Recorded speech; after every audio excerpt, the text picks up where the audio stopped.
Tamil Nadu assembly ఎన్నికల్లో Vijay TVK అతిపెద్ద పార్టీగా అవతరించింది. 108 స్థానాలను కైవసం చేసుకున్న టీవీకే ప్రభుత్వం ఏర్పాటు చేయాలంటే మాత్రం 118 మంది ఎమ్మెల్యేల బలం కావాలి. మరో 10 మంది ఎమ్మెల్యేల సపోర్ట్ ప్రభుత్వ ఏర్పాటుకు అవసరమవుతుంది. ఈ క్రమంలోనే ప్రభుత్వ ఏర్పాటులో విజయ్తో కలిసొచ్చేది ఎవరనేది ఉత్కంఠ రేపుతోంది. తమిళనాడు ప్రభుత్వ ఏర్పాటులో టీవీకే పార్టీకి కాంగ్రెస్, పీఎంకే, డీఎండీకే లెఫ్ట్ పార్టీలు మద్దతిచ్చే అవకాశం ఉంది. కాంగ్రెస్, డీఎండీకే లెఫ్ట్ పార్టీలు డీఎంకే కూటమిలో ఉండగా పీఎంకే మాత్రం ఎన్డీఏ కూటమిలో భాగస్వామిగా ఉంది. ప్రభుత్వ ఏర్పాటు విషయంలో కలిసి రావాలని విజయ్ తండ్రి చంద్రశేఖర్ కాంగ్రెస్కు పిలుపునిచ్చారు. అసెంబ్లీ ఎన్నికల్లో కలిసి పోటీ చేసేందుకు టీవీకే నుంచి కాంగ్రెస్కు ఆహ్వానం అందినప్పటికీ ఇండియా కూటమి పక్షమైన డీఎంకేతో కలిసి వెళ్లేందుకు హస్తం పార్టీ అధిష్టానం మొగ్గు చూపింది. ప్రస్తుత ఎన్నికల ఫలితాల్లో కాంగ్రెస్కు 5 సీట్లు, పీఎంకేకు 5, లెఫ్ట్ పార్టీలకు చెరో 2 సీట్లు దక్కాయి. 10 మంది ఎమ్మెల్యేలు మద్దతు ఇస్తే విజయ్ ప్రభుత్వం ఏర్పాటుకు మార్గం సుగం కానుంది. అయితే చిన్న పార్టీలను కలుపుకొని వెళ్లే బదులు సుస్థిర ప్రభుత్వం ఏర్పాటు చేయాలనుకుంటే అన్నా డీఎంకేతో కలిసి వెళ్లే అవకాశమూ ఉంది. అన్నా డీఎంకే మాత్రం ప్రభుత్వ ఏర్పాటుకు నో చెప్తోంది. దీంతో విజయ్తో కలిసేది ఎవరన్నది ఉత్కంఠగా మారింది.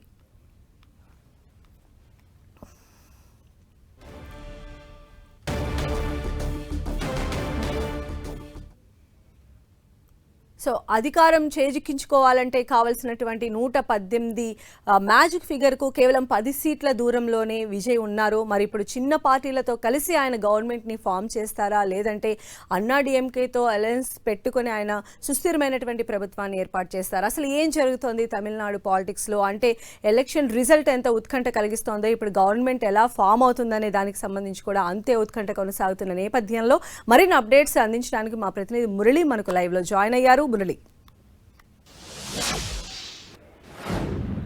సంజయ్, మీరు అన్నట్లుగా టీవీకే పార్టీ అధినేత విజయ్ గొప్ప విజయాన్ని అందుకున్నప్పటికీ సంపూర్ణ గెలుపును సాధించలేకపోయారని ఒక మాటలో చెప్పక తప్పదు. కేవలం మ్యాజిక్ ఫిగర్కి ఒక 10 సీట్ల దూరంలో ఆయన ఆగిపోయారు. 118 మ్యాజిక్ ఫిగర్ అయితే 108 సీట్లకు పరిమితం కావాల్సింది. సో టోటల్గా ఆ మ్యాజిక్ ఫిగర్ అందుకునేందుకు ప్రభుత్వ ఏర్పాటుకు విజయ్ పార్టీకి 10 సీట్లు అవసరం ఉంది. అయితే ఈ 10 సీట్లు ఏం చేయబోతున్నారు, ఎవరిని కలుపుకోబోతున్నారు అనేది మొత్తం తమిళనాడు అంతా కూడా ఉత్కంఠ భరితంగా మారిపోయింది. విజయ్ నిన్న రాత్రి వరకు కూడా ఆయన ప్రాథమికంగా తీసుకున్న నిర్ణయం ఏంటంటే ప్రధానంగా డిఎంకే, అన్నా డిఎంకే, బీజేపీ ఈ 3 పార్టీలకి దూరంగా ఉండాలని, ఈ 3 పార్టీలతో కలవకూడదని చాలా వరకు ప్రాథమికంగా నిన్న రాత్రి వరకు కూడా నిర్ణయం తీసుకోవడం జరిగింది. ఇక మిగిలిన చిన్న పార్టీలు దాదాపు 15-20 సీట్ల దాకా అన్ని కలిసి సాధించాయి. ప్రత్యేకించి కాంగ్రెస్ పార్టీ 5 సీట్ల దాకా సాధించింది. ఇంకా పీఎంకే 5 సీట్లు, సిపిఎం, సిపిఐ చెరో 2 సీట్లు సాధించాయి.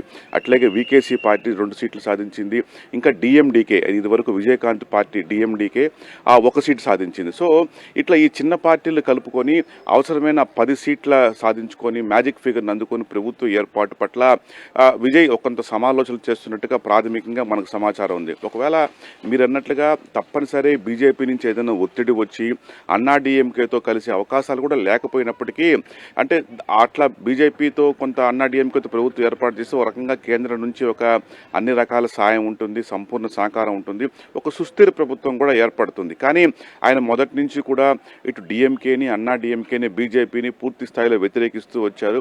ఎన్నికల ప్రచార సమయంలో బీజేపీని పెద్దగా తోలనాడకపోయినప్పటికీ బీజేపీతో కలిస్తే తమిళ ప్రజలకు ఎట్లాంటి సంకేతాలు వెళతాయన్న ఆలోచన కూడా విజయ్ మదిలో ఉంది. ఈ నేపథ్యంలో ఒక సానుకూల నిర్ణయం తీసుకోవాలా, చిన్న పార్టీలను కలుపుకోవడమే శ్రేయస్కరం భావిస్తారు. అయితే చిన్న పార్టీలను కలుపుకుంటే వారు భారీగా ఆశించే అవకాశం ఉంది. ప్రతి పార్టీ కూడా ఒక మంత్రి పదవిని కోరే అవకాశం ఉంది.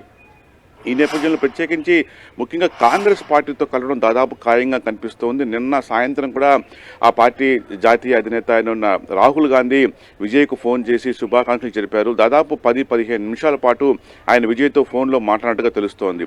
రాహుల్ గాంధీ విజయ్తో మాట్లాడిన తర్వాత తిరిగి డిఎంకే, అంటే ఇదివరకు తమ ఏదైతే మా కూటమిగా ఉన్న డిఎంకే అధినేత స్టాలిన్తో కూడా ఫోన్లో మాట్లాడారు.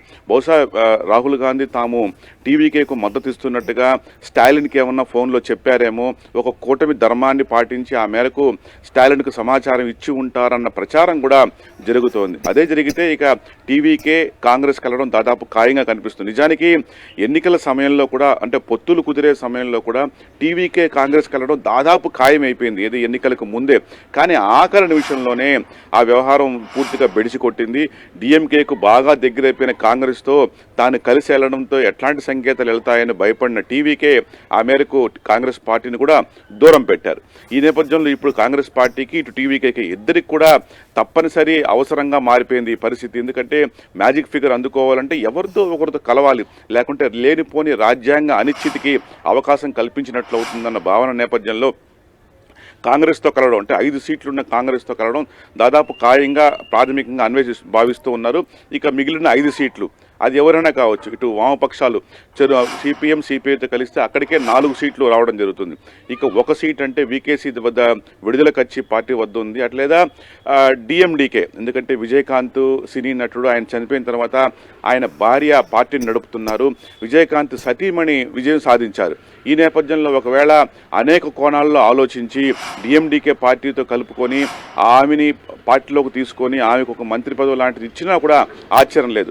అదే జరిగితే ఆల్మోస్ట్ మ్యాజిక్ ఫిగర్ దాటినట్లే. అంటే 5 సీట్లు కాంగ్రెస్, వామపక్షాల నుంచి 2 పార్టీల నుంచి 4 సీట్లు, అట్లాగే డిఎండికే నుంచి 1 సీటు, మొత్తం 10 మ్యాజిక్ ఫిగర్ వచ్చేస్తుంది. 118 స్థానాలు చాలా ఏర్పాటు చేసే అవకాశం చాలా సానుకూలంగా ఉంది. మొత్తంగా ఈ పొత్తుల పైన ఇవాళ స్పష్టత వచ్చే అవకాశం ఉంది. ఈ సాయంత్రం, ఈ రాత్రి కల్లా క్లారిటీ వచ్చి విజయ్ ఎవరితో వెళ్తారన్నది తేలపోతుంది. సంధ్య. రైట్ మురళి.